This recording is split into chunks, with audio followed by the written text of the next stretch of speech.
감사드립니다. 바쁘시겠지만 좋아요, 알람, 구독, 그리고 댓글 한 번씩 꼭 부탁드립니다. 저에게 정말 큰 힘이 됩니다. 자, 오늘의 주제, 일본 소름 돋는 수치 발표에 일본 속내 모두 표현되어 중국, 러시아도 현재 열받은 상황, 아베 승승장구 이유가 있었네, 일본 반응 절대 양보 없다 라는 주제로 여러분들과 한번 이야기를 나누어 보도록 하겠습니다. 일본이 또 소름 돋는 통계 수치를 보여주고 있어 현재 충격입니다. 아닙니다. 이젠 충격이라고 말하기엔 너무 그 진실과 속내를 알아버려서 충격이 아닌 역시는 역시라고 표현을 정정하도록 하겠습니다. 그리고 이 통계 수치를 통해 일본 아베 내각은 또 언론 플레이를 하려는 상황인 것 같은데요. 우선 니혼게이지아의 신문이 지난 25일부터 27일 전국의 18세 이상 1029명을 대상으로 전화 설문조사를 진행해 28일 공개한 결과에 따르면 일본 정부가 양보하는 상황일 경우 관계 개선을 굳이 서두를 필요가 없다는 응답자 비율이 69%에 달했다는 발표를 했는데요. 그 내용을 함께 그리고 좀 더 깊게 알아보시죠. 올해 7월부터 일본의 수출 규제로 인해 한국과 일본의 양국 관계가 최악을 달리고 있는 상황인데요.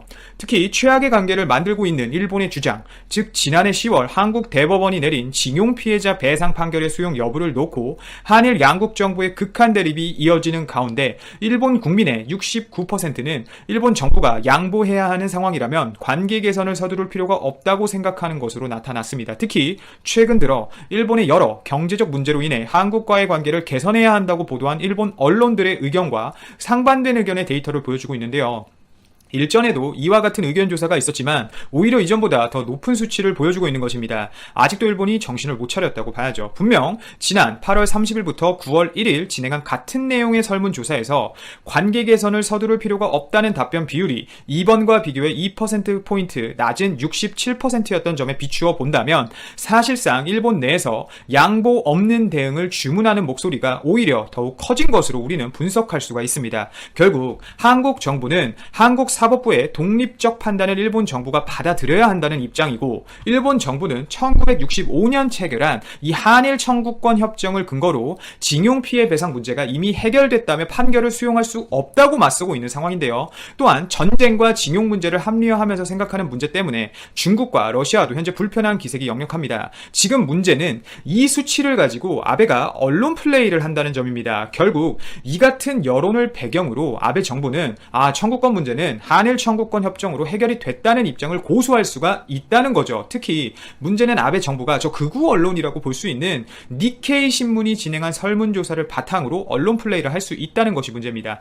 본인들을 지지하는 언론사를 통해 진행한 설문조사 결과인데 어떻게 본인들한테 좋지 않은 결과가 나올 수가 있겠습니까? 이 69%의 일본 입장 지지자들은 원래부터 현 일본 정부를 지지할 확률이 기본적으로 높다는 겁니다. 찾아보니 제가 방금 말씀드린 것이 결국 맞는데요. 연합뉴스에 따르면 관계 개선을 서두를 필요가 없다는 답변 비율을 아베 신조 총리 내각 지지층 75%에서 이 비지지층 64%보다 훨씬 높게 나타났다라는 발표가 있습니다. 결국 이런 통계를 바탕으로 아베가 본인의 말이 곧 법이고 이 말을 많은 국민들이 따른다는 통계 발표를 극우 언론사를 통해 단행해서 본인이 우리나라에 대해 취하고 있는 입장을 더욱 견고히 하려는 모습인 거죠. 아베 총리가 나루히토 일왕 즉위를 추가하기 위해 방일한 이낙연 총리와 지난 24일 가진 회담을 가졌었는데 결국 우리가 얻은 것은 뭐죠? 문재인 대통령이 쓴 친서 그거 한번 제대로 쳐다도 안 보고 두 번이나 한 말이 한국이 일본과의 관계를 개선하려면 한국 측이 징용배상 문제, 청구권 협정 문제와 관련해서 한국이 국제법을 지키라고 얘기를 앞에서 한 번, 뒤에서 한 번, 총 두 번 했습니다. 그것도 그 짧은 회담 시간에서 말이죠. 결국 이 회담을 우리가 돌이켜본다면 아베와 이 이낙연 총리의 회담은 그냥 일본 측이 하고 싶은 말만 했다고 보면 되는 겁니다. 그리고 이 통계를 통해 일본 측이 양보를 해야 한다는 주장이 19% 정도 집계가 되었다고 하는데요. 이렇게 보면은 19%는 그래도 제대로 된 생각을 가지고 있나 보다라고 생각하실 수 있는데 이 표현이 참 재밌습니다. 양보는 무슨 양보예요? 사과를 해야지. 얘네 일본 언론이 표현도 되게 웃기다니까요. 사바가 아니라 양보라고 표현을 하고 있는 거예요. 마치 일본 측이 양보를 해야 한다라는 통계 수치가 높게 나와도 무슨 본인들은 잘못한 거 하나 없이 한국이 잘못했지만 본인들이 마치 넓은 아량을 바탕으로 양보를 해야겠다는 이 표현이 참 무서운 겁니다. 이러나 저러나 본인들이 어떻게 해도 양보하겠다라는 인식을 일본 국민들에게 갖게 함으로써 무의식적으로 아무 잘못한 것이 없다는 것을 머릿속에 그냥 심어버리는 거죠. 진짜 이 무서운 방법을 통해 세뇌하는 것 같아서 앞으로 일본의 미래가 걱정이 됩니다.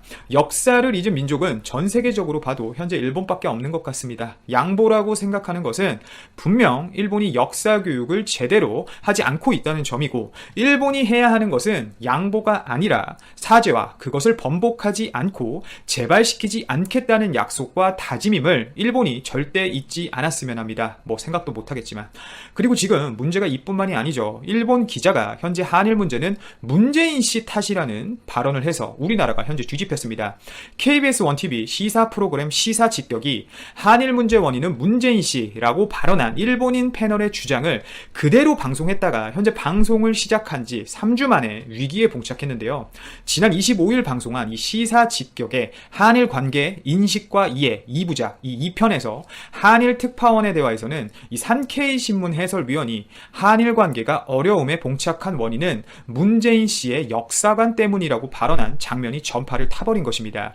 특히 이전 정권을 친일의 뿌리를 가졌다고 이야기하면서 더욱 문제가 되고 있는데, 그 실제 발언을 한번 들어보시죠. 방송에 따르면 이 패널이 문재인 정권은 친일의 뿌리를 가진 박근혜 전 대통령이 해온 일을 외교적 실패로 규정하고 그걸 무너뜨리고 바로잡으려고 한다며, 반일에 대한 문재인 정권의 신념은 바뀔 리가 없다. 그런 신념이 있는 한 한일 대화는 불가능하다라는 말을 해버린 것입니다. 그것도 우리나라에 직접 와서 정규 지상파 방송에서 말이죠. 객관적이어야 할 일본 기자라는 사람이 지금 이런 극우 성향을 보이면서 할 말 안 한 말 못 가리고 이런 행동을 보이는데, 앞서 제가 말씀드린 통계 발표처럼 일본 국민들은 과연 어떤 생각을 가지고 있을까요? 그리고 이 일본 극우 패널이 일본이 준 돈으로 우리가 발전했다라고 말을 했는데요. 그러면 일본이 조선의 그 수많은 젊은이들을 징용해서 일본이 전쟁을 위해 사용할 철도, 그리고 도로, 본인들의 경제 활성화 및 산업화를 위해 진행했던 광산 채굴 및 여러 기타 잔재들은 생각은 하고 있냐고 저는 묻고 싶습니다. 이로 인하여 일본은 빠른 성장을 이뤄나간 것이 분명하죠. 그리고 이 당시 일본은 과거 우리나라 사람들을 강제적으로 징용해 특별한 보상 없이 분명 무상으로 폭력적인 언행을 통해 억압하며 입을 시켰습니다. 참고로 일본에서 급여도 못 받고 징용된 한인은 거진 100만 명 이상으로 추정이 되고 있는데, 일본의 각종 기반 시설들의 주역들이라고 볼 수 있겠죠. 그리고 해방 후 한국으로 돌아올 때 일본은 분명 임금을 나중에 주겠다고 했지만 지금까지 주지 않고 있고, 징용당했던 사람들 대부분이 한국 전쟁과 그리고 노안, 징용과 관련된 이 후유증으로 죽고 남은 사람들이 급여 달라고 소송해서 승소했는데 안 주면서 아베가 본인의 입지를 더욱 확고히 하기 위해 지금의 이런 혐한 정책을 시작하고 있는 겁니다. 정말 이 기자가 생각이 있는 사람이라면 위와 같은 발언을 하면 안 된다는 거죠. 제가 방금 헛소리를 했네요. 저 일본 기자를 생각해보니 생각이 없으니까 저런 말을 했겠죠.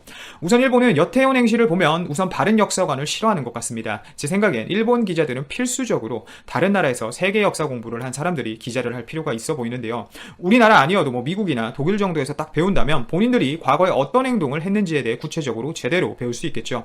KBS 측은 아직 이번 논란에 대한 입장은 내놓지 않았는데요. 어제자 27일에는 청와대 국민청원 게시판에 시사 직격 폐지와 KBS 수신료 폐지를 촉구하는 글도 올라온 상황일 만큼 심각한 문제로 보여지네요. 어떤 방향으로 이 사건이 흘러갈지는 모르겠지만 추가적인 소식이 적이 있을 겁니다. 하지만 이러한 문제를 해결하기 위해 개발하고 있는 여러 가지 방법이 있는데요. 도시 안에서 하늘을 날아 이동하는 방식과 진공에 가까운 파이프 안에 캡슐이 공중에 떠서 움직이는 방식, 그리고 여러 개 층으로 구성된 지하 터널 안에서 자신의 차를 타고 움직이는 방식이 있습니다. 그중 오늘은 공중에 떠서 움직이는 교통수단에 대해 알아보겠습니다. 도시 안에서 하늘을 나는 교통수단에도 크게 두 가지가 있는데요. 첫 번째는 자동차이지만 하늘을 나는 기능을 탑재한 플라잉카입니다. 하지만 이 방식에는 다양한 문제가 있는데요. 도로 주행이 가능하면서 수직 이착륙을 충족시켜야 합니다. 왜냐하면 활주로가 필요하면 그것은 이미 보급 단계에서부터 불가능하기 때문이죠. 또한 파일럿 라이센스가 필요하기 때문에 접근성 또한 떨어집니다. 이러한 현실적인 문제에 플라잉카를 개발하는 곳은 단 한 군데도 없습니다. 그렇다면 두 번째 방식은 무엇일까요? 바로 드론에 사람이 탑승하는 방식입니다. 자동 비행이며 현실적인 문제도 좀 더 적기 때문에 많은 회사에서 개발하고 있습니다. 실제로 에어택시는 교통체증과 인프라 확충한계, 대기오염과 소음 등 환경 이슈를 극복할 새로운 운송 수단으로 부각되어 왔습니다. 또한 최근 배터리 모터 기술 발전과 충돌 회피, 자율 비행 등 첨단 기술에 힘입어 업계 및 각국 정부 개발 움직임이 활발하죠. 이에 따라 구글 창업자가 투자하고 있는 키티호크와 우버의 에어택시인 엘리베이트, 중국 회사인 이행 등이 개발에 박차를 가하고 있습니다. 제품 개발 외에도 이미 서비스를 시작한 곳도 있습니다. 이번 15일 미국 내에서 교통체증이 가장 심한 지역 중 한 곳으로 꼽히는 캘리포니아 남부에 에어택시 서비스가 등장한 것입니다. LA 현지 방송 KTLA에 따르면 소형 항공 운항 전문 업체 플로트는 교통이 혼잡한 출퇴근 시간대에 40대의 경 비행기를 투입해 LA 동서부나 남북을 잇는 에어택시 서비스를 운영할 예정입니다. 플로트 측은 출퇴근 시간대에 이 구간을 15분 이내로 주파할 수 있다고 설명했죠. 물론 이는 앞서 말한 드론 같은 방식은 아닙니다만 자율운행 자동차가 등장하기 전인 현재 우버 같은 서비스 업체가 시장을 미리 점령하기 위한 과정처럼 하나의 과도기로 보입니다. 이렇게 하늘을 날아 이동하는 택시 개념은 미래의 새로운 교통수단 방법으로 주목받고 있습니다. 이에 따라 한국의 한화 시스템은 지난 7월 미래 새로운 교통수단으로 주목받는 에어택시 시장 진출을 위해 우버에어와 지분 투자를 통한 협력을 진행한다고 밝힌 바 있습니다. 우버에어는 에어택시 사업을 위해 수직 이착륙기 전문업체 카렘 에어크래프트에서 분사한 기업으로 세계적 승차 공유 서비스 기업 우버가 추진 중인 우버 엘리베이트의 핵심 파트너사 중 하나입니다. 그런데 최근 미국 외국인 투자 심의위원회가 한화 시스템이 우버에어에 2,500만 달러 투자 계약을 최종 승인했는데요.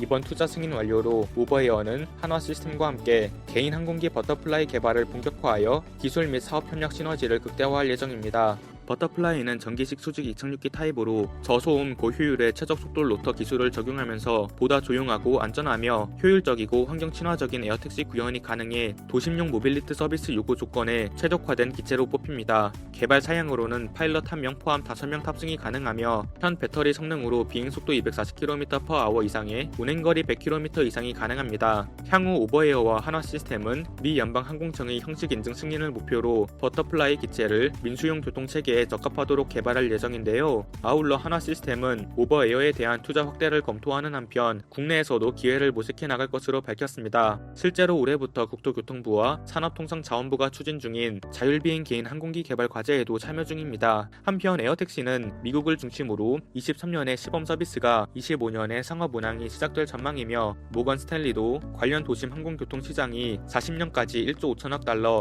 한화로 약 1770조 원 규모로 성장할 것으로 예상했습니다. 바나바튜브 오늘 영상은 여기에서 마무리하겠습니다. 시청해주신 분들 모두 감사드립니다.